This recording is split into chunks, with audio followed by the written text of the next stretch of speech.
মুসলিম জাহানের দ্বিতীয় খলিফা হযরত ওমর রাদিয়াল্লাহু তাআলা আনহু হেঁটে চলেছেন লাঠিতে ভর করে, সাথে তার একমাত্র অনুচর আসলাম। বয়সের ভারে নুজো হয়ে পড়েছেন এককালের সুঠাম শক্তিশালী ওমর। কে বলবে যৌবনে এই মানুষটি নিয়মিত কুস্তি লড়াই করতেন আর বাঘা বাঘা সব পালোয়ানকে নিমিষে হারিয়ে দিতেন। যুদ্ধের ময়দানে ত্রাস সৃষ্টি করে বেড়াতেন যে ওমর, তিনি আজ ঠিকমতো চলাফেরাও করতে পারেন না।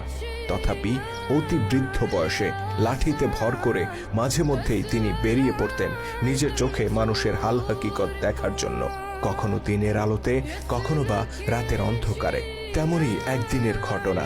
হাঁটতে হাঁটতে মদিনা শহর থেকে বেশ দূরে একটি গ্রামে পৌঁছে যান ওমর রাদিয়াল্লাহু তাআলা আনহু। সেখানে একটি বাড়িতে উনুনের পাশে একজন নারীকে দেখতে পান তিনি।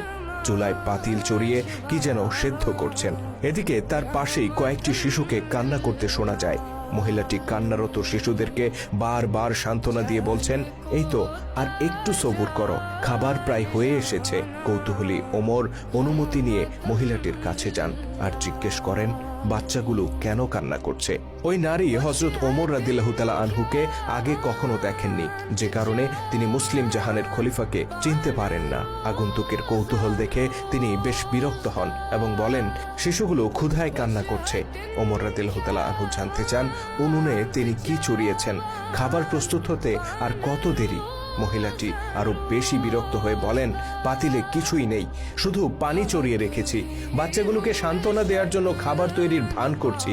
কাঁদতে কাঁদতে তারা একটু পরে এমনিতেই ঘুমিয়ে পড়বে। অতঃপর অতি দুঃখের সাথে নারীটি জানান তার ঘরে কোনো খাবার নেই। তিনি নিজের এই দুরবস্থার কারণে খলিফা ওমরকে দায়ী করেন আর বলেন, নিশ্চয়ই এর জন্য আল্লাহর দরবারে ওমরকে জবাব দিতে হবে। তিনি জানতেন না তার সামনেই দাঁড়িয়ে আছেন খলিফা ওমর রাদিয়াল্লাহু তাআলা আনহু।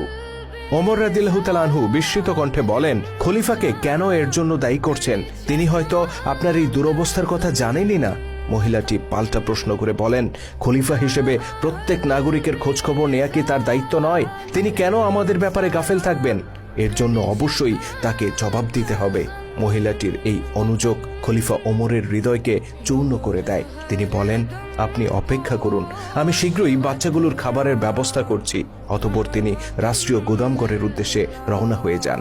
আর মহিলাটি অবাক হয়ে ভাবতে থাকেন, কে এই আগন্তুক?